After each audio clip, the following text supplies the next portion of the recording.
라테라노 대성전 봉헌축일에 보내드리는 오늘의 강론. 부산교구 교구장 비서 이형규 요셉 신부의 강론을 들으시겠습니다.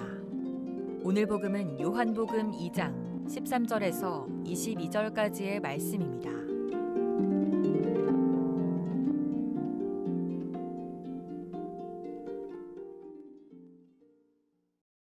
유다인들의 파스카 축제가 가까워지자 예수님께서는 예루살렘에 올라가셨다. 그리고 성전의 소와 양과 비둘기를 파는 자들과 환전꾼들이 앉아있는 것을 보시고 끈으로 채찍을 만드시어 양과 소와 함께 그들을 모두 성전에서 쫓아내셨다. 또 환전상들의 돈을 쏟아버리시고 탁자들을 엎어버리셨다. 비둘기를 파는 자들에게는 이것들을 여기에서 치워라. 내 아버지의 집을 장사하는 집으로 만들지 마라 하고 이르셨다. 그러자 제자들은 당신 집에 대한 열정이 저를 집어삼킬 것입니다 라고 성경에 기록된 말씀이 생각났다. 그때 유다인들이 예수님께 당신이 이런 일을 해도 된다는 무슨 표징을 보여줄 수 있소? 하고 말하였다. 그러자 예수님께서 그들에게 대답하셨다. 이 성전을 허물어라. 그러면 내가 사흘 안에 다시 세우겠다. 유다인들이 말하였다. 이 성전을 46해나 걸려 지었는데 당신이 사흘 안에 다시 세우겠다는 말이오. 그러나 그분께서 성전이라고 하신 것은 당신 몸을 두고 하신 말씀이었다. 예수님께서 죽은 이들 가운데서 되살아나신 뒤에야 제자들은 예수님께서 이 말씀을 하신 것을 기억하고 성경과 그분께서 이르신 말씀을 믿게 되었다. 오늘 우리는 라테라노 대성전 봉헌 축일을 지냅니다.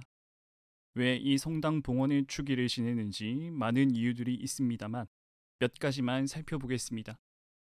먼저 이 성당은 로마의 주교인 교황님의 주교자 성당이기 때문입니다.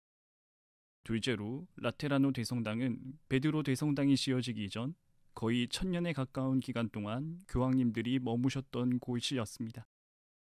셋째로 많은 공회들이 바로 이 성당 안에서 열렸으며 28분의 교황님의 무덤이 안치되어 있습니다. 침략당하고 재건되고 불타고 또다시 세워진 이 성당은 단순히 우리 교회뿐만이 아니라 우리 스스로의 모습도 대변해 줍니다. 교황님과 특별히 관련된 이 성당의 봉헌을 기념하면서 우리는 그저 남의 나라, 우리가 다니지 않는 교회라고 중요하게 여기지 않는 축일로 보내기도 하지만 오늘 축일은 교회와 우리가 다니는 본당을 성찰해 볼 수 있는 좋은 기회이기도 합니다. 세상에는 다양한 건축 양식으로 지어진 이름난 성당들이 있습니다. 그러한 성당들은 어쩌면 우리 믿음의 차원을 드러내 보여준다고 볼 수 있겠습니다. 로마네스크 양식의 웅장한 교회는 교회가 거대한 은총을 담고 있다고 알려줍니다. 고딕 양식의 교회가 지니고 있는 높고 쭉 뻗은 선들은 우리가 올라가야 할 천국을 가리킵니다. 바로크 양식의 교회들은 우리의 신심 혹은 하느님을 체험했을 때 느낀 감정을 드러냅니다. 베드로 대성당과 같은 르네상스 양식의 교회는 위계 질서를 상징합니다. 오늘날 우리가 다니는 교회의 모습은 이와 정반대로 단조로운 모습을 지니나 어쩌면 감각적인 것들을 휩쓸려 살아가는 우리에게 단순함의 아름다움을 보여주는 듯합니다. 이처럼 모든 교회 건축물은 우리의 상징과 이야기를 담고 있습니다. 특별히 오늘 복음을 통해서 예수님께서는 우리가 다니는 성당이 바로 내 영혼의 상징임을 알려주십니다. 우리가 다니는 본당이 깔끔하고 새 건물이었으면 합니다. 그렇다면 우리의 영혼은 깨끗한지 물어야 합니다.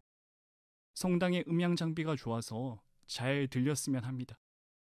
그렇다면 우리는 다른 이들에게 잘 들리도록 그리스도의 진리를 전하고 있는지 살펴야 합니다. 많은 사람들이 미사를 드려도 불편하지 않게 성당이 컸으면 합니다. 그렇다면 스스로에게 물어야 합니다. 우리 삶에서 다른 이들을 받아들일 자리가 내 마음에 있는지 말입니다.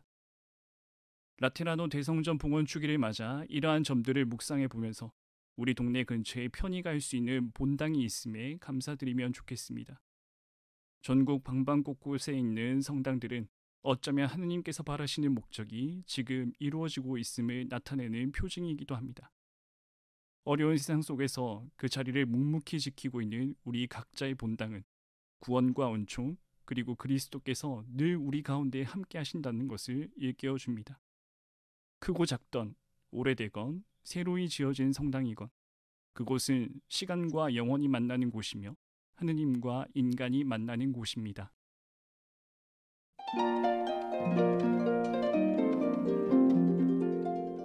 지금까지 부산교구 교구장 비서 이형규 요셉 신부의 강론을 들으셨습니다. 내일도 이형규 신부의 강론이 이어집니다. 오늘의 강론은 공인회계사 임만석 바오로 형제님과 함께합니다.